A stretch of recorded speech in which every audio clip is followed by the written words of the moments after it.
많은 분들이 또 하이브리드를 선택하실 때 사실 연비 때문에도 많이 선택을 하시잖아요. 네, 여러분 안녕하세요. 클로입니다. 오늘은 많은 분들이 기다리셨던 바로 더 뉴 스포티지 모델을 제가 데리고 나와봤는데요. 5세대 모델에 지금 3년 만에 페이스 리프트된 그런 모델입니다. 지금 딱 봐도 좀 앞에 전면부가 좀 많이 바뀐 것 같은데요. 이 차량 같은 경우에 엔진은 지금 3가지로 출시가 됐습니다. 첫 번째는 이제 2.0 LPI, 그리고 두 번째는 1.6 가솔린 터보, 그리고 마지막으로 오늘 제가 들고 나온 1.6 하이브리드 모델, 이렇게 3가지 엔진으로 출시가 됐고요. 또 트림 같은 경우엔 4가지가 있는데요. 프레스티지, 노블레스, 시그니처, 그리고 원래 그래비티라는 등급이 있었잖아요. 이 그래비티 등급이 사라지고 대신 이 X라인이라는 트림으로 변화를 하게 됐습니다. 이 X라인과 지금 기본 모델 같은 경우에 굉장히 많이 차이가 나는 부분은 바로 이 앞 그릴인데요. X라인 같은 경우엔 이 앞 그릴이 세로형으로 되어 있어서 조금 더 강한 인상을 주고 있습니다. 제가 개인적으로 X라인을 딱 봤을 때 떠올렸던 게 이 베놈이거든요.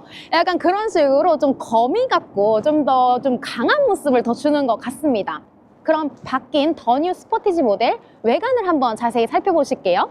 제가 오늘 데리고 나온 모델 같은 경우에는 시그니처 등급의 차량이거든요. 그래서 제일 기본 트림인 이 프레스티지와는 조금의 차이가 있습니다. 이 시그니처 등급은 약간 곳곳에 블랙 하이그로시로 처리가 되어 있는 반면에 프레스티지는 조금 더 크롬의 비중이 많다라고 보시면 될 것 같아요. 그래서 지금 뒤에 보시는 루프렉 같은 경우에도 블랙 하이그로시로 처리가 되어 있고 곳곳에 가니쉬도 블랙으로 처리되어 있는 게 특징입니다. 일단 앞에 전면부를 보시면 그릴은 조금 입체적으로 지금 되어 있는 형태고요. 더 뉴 스포티지의 제일 크게 바뀐 부분은 바로 이 헤드램프입니다. 헤드램프가 전 모델 기억나세요? 전 모델은 약간 이모티콘처럼 이렇게 생겼었잖아요. 근데 개인적으로 그거 진짜 별로 안 좋아했거든요. 근데 최근에 이제 채택한 이 디자인은 사실 요새 기아차에서 많이 채택하고 있는 그런 디자인이죠. 스타맵 시그니처 라이팅이라고 해서 이렇게 갔다가 수직으로 떨어지는 이런 라이트 형태를 채택하고 있습니다. 미니 소렌토다, 약간 이런 말들도 하시는 것 같아요. 그래서 소렌토랑 앞에 전면부가 좀 많이 흡사해지지 않았나라는 생각이 드네요. 그리고 이 차량 같은 경우에는 시그니처 등급의 차량이기 때문에 지금 LED가 프로젝션 타입으로 들어가져 있습니다. 이것도 시그니처 등급에 들어가는 그런 LED 램프라고 보시면 될 것 같고요. 이 X라인 같은 경우에는 앞에 보이시는 이 기아 엠블럼이 블랙으로 처리가 되어 있다. 뒤에 있는 후면 스포티지 레터링도 이제 블랙으로 바뀐다라고 보시면 되겠습니다. 이 측면부를 함께 보실 텐데요. 측면부를 이제 투싼과 많이 비교를 하시잖아요. 이 크기 자체를. 투싼 같은 경우에는 측면 이 전장 길이가 4640mm인데 반해 요번에 이 스포티지 모델은 4685mm로 투싼보다 조금 더 길게 가져간 그런 디자인이라고 볼 수 있습니다. 그런데 휠 베이스는 투싼이랑 동일하기 때문에 거주성에 있어서는 사실 투싼과는 크게 차이가 없다라는 것도 특징일 것 같아요. 자, 이 시그니처 등급 프레스티지랑 아까 다르다고 말씀드렸잖아요. 요런 위에 루프렉이나 이렇게 지금 감싸고 있는 몰딩 같은 것들도 다 블랙으로 처리가 되어 있다라고 보시면 되겠습니다. 네, 휠을 한번 보실 텐데요. 이 휠 같은 경우에는 지금 19인치 휠을 가지고 있거든요. 이제 기본이 18인치 휠인데 지금 19인치 휠이 들어가 있는 모습이고요. 휠은 이제 인치에 따라서 조금 모양이 변화하게 되는데 요번에 제가 이 스포티지 휠 디자인을 쭉 보니까 최근에 기아차에서 많이 사용하고 있는 또 전기차다운 그런 모습의 휠들을 많이 채택을 하고 있는 것 같더라고요. 뭔가 이제 볼드나 좀 구멍이 많은 것보다도 약간 면들이나 이런 것들을 많이 사용하는 그런 휠 디자인을 많이 띄고 있는 것 같습니다. 네, 스포티지의 이제 후면부를 함께 보실 텐데요. 후면부에서도 사실 바뀐 부분은 이 테일 램프가 조금 변화를 했습니다. 예전에 그 페이스 리프트 전 모델 같은 경우엔 테일 램프도 약간 안으로 들어간 형태를 띄고 있었다면 요번에 이제 테일 램프는 앞에 이제 헤드램프와 조금 통일성을 가져가기 위해서 여기도 약간 이렇게 떨어지는 디자인을 채택하고 있다고 보시면 될 것 같아요. 근데 뒷부분을 이렇게 딱 봤을 때는 전 모델과 엄청 크게 바뀌지는 또 않은 것 같습니다. 트렁크를 한번 열어볼게요. 트렁크가 지금 스포티지가 꽤 넓거든요. 이 적재 공간 같은 경우에는 637리터라고 합니다. 그래서 공간이 꽤 넓어요. 그래서 제가 이렇게 앉아도 이제 굉장히 폭도 그렇고 깊이도 꽤 있는 거를 확인하실 수가 있고요. 사실 또 이 시그니처 등급의 차량은 이렇게 자동으로 이렇게 버튼 레버를 당기면 이렇게 자동으로 폴딩이 되는 것도 이제 하나의 옵션입니다. 이렇게 편리하게 이제 폴딩을 하실 수가 있어요. 그래서 6대4로 폴딩이 또 가능하고 2열까지 풀 폴딩이 가능하기 때문에 차박으로도 굉장히 용이한 차량입니다. 그리고 또 트렁크 공간에 또 아래에 공간이 있고요. 사실 이 소화기 같은 거는 요새 또 필수잖아요. 네, 소화기가 이제 필수로 이렇게 들어가게 되네요. 그래서 2차 수납 공간도 꽤 넉넉하다 이렇게 보시면 되겠습니다. 네, 스포티지의 2열 공간에 제가 들어와 봤는데요. 2열 공간에 일단 레그룸을 한번 살펴보시면 지금 하나, 둘, 그리고도 여유가 있죠. 한 3개 정도 들어가는 그런 레그룸이라고 보시면 되겠고요. 그리고 위에 헤드룸 같은 경우에는 하나, 약 2개 정도 들어간다고 보시면 되겠습니다. 실내가 공간이 넉넉하다라고 보시면 될 것 같고요. 패밀리 카로서도 정말 손색이 없는 그런 차량입니다. 그리고 특히 지금 이 시트에 컬팅이 굉장히 잘 되어 있어서 이런 시트의 착자감이라든지 폭신함 이런 것도 굉장히 좋고요. 지금 이 차량 같은 경우에 이 프리미엄 옵션이 또 들어가 있기 때문에 위에 상단에 스웨이드로 처리가 되어 있어요. 그래서 약간 이런 부분에 닿는 부분에 조금 더 부드러움이 느껴지기 때문에 이런 부분도 훨씬 더 기분 좋게 이제 2열을 탑승하실 수 있을 것 같습니다. 그리고 암레스트는 사실 별다른 건 없고요. 암레스트는 정말 기본적인 암레스트, 컵홀더 2개를 가져가는 그런 암레스트라고 보시면 될 것 같습니다. 그리고 지금 여기 보시면 이 차가 시그니처 등급의 차량이기 때문에 약간의 디테일적인 부분도 조금 차이가 있는데요. 지금 앞에 보시면 행거 타입으로 이렇게 뒤에 헤드레스트가 나 있는데요. 요런 행거 타입도 약간 시그니처 등급에서 보실 수 있는 그런 옵션이고요. 그리고 여기 그 1열 뒤에 보면 C타입 충전 단자가 나 있습니다. 그래서 약간 이런 부분도 이제 디테일적인 부분에서 조금 더 높은 등급이 좀 세심하게 더 신경을 썼다라는 모습을 좀 보실 수 있을 것 같아요. 그리고 도어 손잡이 같은 경우에는 이런 형태로 되어 있는데요. 개인적으로 굉장히 깔끔하고 잡기 편하다. 네, 그냥 일반적인 도어보다는 조금 더 느낌이 있는 그런 도어입니다. 요번에 더 뉴 스포티지 차량이 좋은 게 2열 리클라이닝 기능이 있잖아요. 요게 프레스티지 등급부터 다 들어간다고 하더라고요. 그래서 보시면 지금 각도가 이렇게까지 누워지는 걸 확인하실 수 있고요. 당기면 이렇게 네, 뒤에 쭉 눕히면 요 정도의 각도가 되겠습니다. 그래서 조금 더 편하게 각도를 누워서 가실 수 있다라는 게 좀 장점이네요. 네, 여러분, 그럼 본격적으로 더 뉴 스포티지 신형이죠. 페이스리프트된 모델 하이브리드 시승을 한번 해보도록 하겠습니다. 하이브리드 같은 모델은 1.6 엔진을 사용하고 있고요. 이 엔진 마력으로 하면은 180마력, 근데 전기 모터가 들어갔기 때문에 전기 모터까지 합산하면 약 230마력 정도가 되겠습니다. 도심 주행을 할 때에는 이 230마력이 그래도 꽤 괜찮은 수치잖아요. 정말 충분한 힘을 갖고 있다고 생각이 듭니다. 제가 타고 있는 차량은 이 하이브리드 중에서도 이 시그니처 등급의 차량인데요. 사실 시그니처 등급 하면 이 외관에서도 블랙 포인트가 되지만 실내에서도 좀 포인트가 되는 부분들이 많아요. 지금 이 차 같은 경우에는 지금 보시면 블랙으로 원톤인 것 같지만 사실 이 차량의 실내를 3가지 중에 선택하실 수가 있습니다.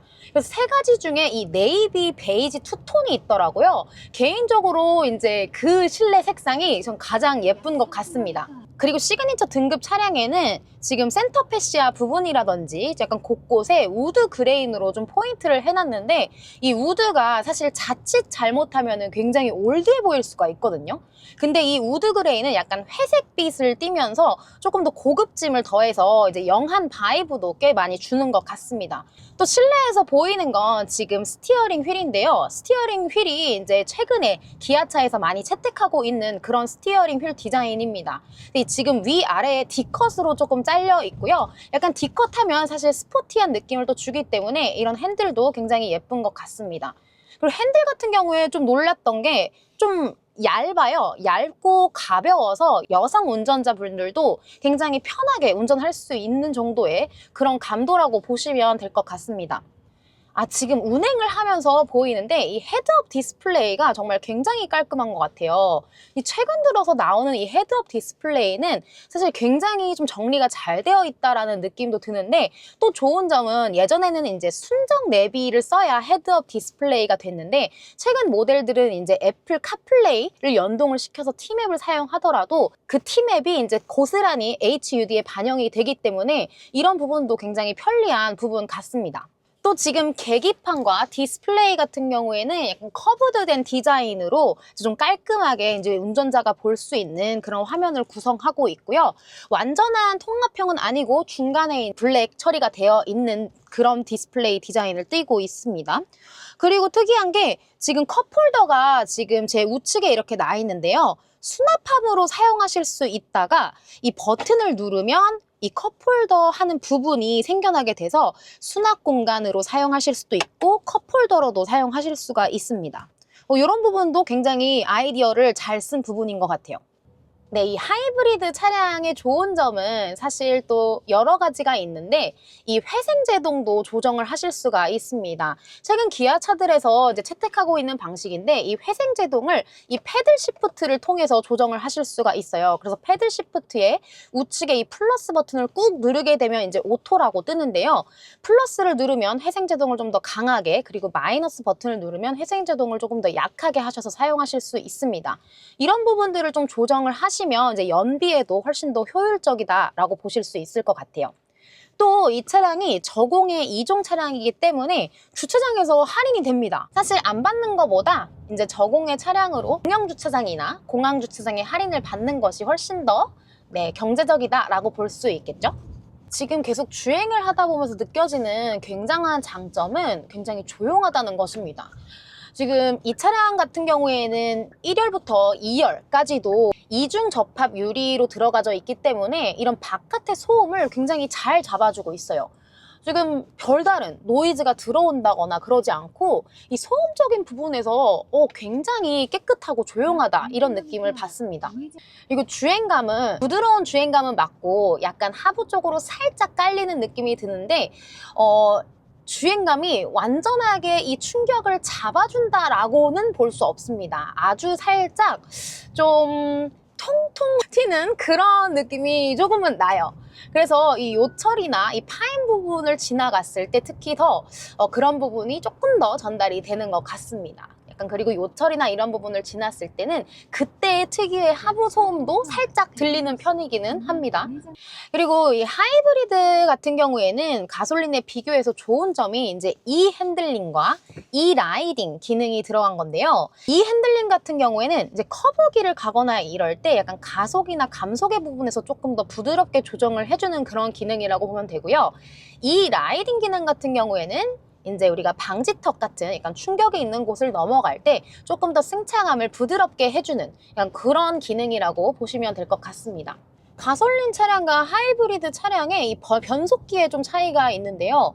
이제 원래 스포티지 전 차량, 페이스리프트 전 차량 같은 경우에는 일단 7단 DCT 변속기를 사용했는데요. 이번에 이제 가솔린은 8단 자동 변속기로 이제 바뀌었습니다. 많은 분들이 굉장히 환호하시는 부분인데요.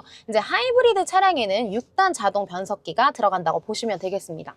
무엇보다 지금 드라이브 모드 버튼이 지금 스티어링 휠에 있어서 이 부분도 저는 굉장히 좋은 것 같아요. 여기에서 이렇게 따로 찾지 않고 이렇게 바로 누르는 게 저는 개인적으로 편하더라고요. 그래서 제가 지금 좀 스포츠 모드로 좀 바꿔보면요. 갑자기 핸들이 살짝 무거워지면서 하부로 조금 더 무게가 깔리는 듯한 그런 느낌이 듭니다. 그래서 조금 더 달렸을 때도 훨씬 더 고속으로 치고 나가는 느낌이 좀 더 매끄럽고 조금 더 힘이 느껴지는 그런 느낌이라고 볼 수 있을 것 같아요. 그래서 오히려 아까 제가 말씀드렸던 살짝 그 통통 튀는 부분이 스포츠 모드로 달렸을 때는 좀 많이 안 느껴지는 그런 부분을 좀 가져오고 있어요. 많은 분들이 또 하이브리드를 선택하실 때 사실 연비 때문에도 많이 선택을 하시잖아요. 그래서 지금 주행을 한 정보로는 대략 한 12.9 정도 나오는 것 같아요. 근데 이거는 조금 연비 운행을 하지 않고 조금 막 함부로 몰았을 때 연비인 것 같고, 이제 스포티지 하이브리드의 이제 공식 연비 같은 경우에는 한 16.5 정도가 나온다고 합니다. 이게 또 장거리를 운전하거나 또 회생제동이나 뭐 이런 부분들을 좀 적절하게 조합해서 사용하셨을 때 훨씬 더 좋은 연비로 타실 수 있을 것 같습니다. 네, 여러분, 오늘 저랑 함께 바뀐 새로운 더 뉴 스포티지 모델 함께 보셨는데 어떠셨나요? 개인적으로 하이브리드 차량 연비도 꽤 좋은 것 같고, 사실 디자인 부분에서도 이 헤드램프 때문에 훨씬 더 강인하고 조금 더 세련된 느낌을 더 가져가는 그런 차량이 아니었나 싶습니다. 네, 그럼 오늘 저는 여기서 영상을 마무리하도록 하고요. 저는 다음 영상에서 다른 차량으로 또 인사드리도록 할게요. 여러분, 안녕!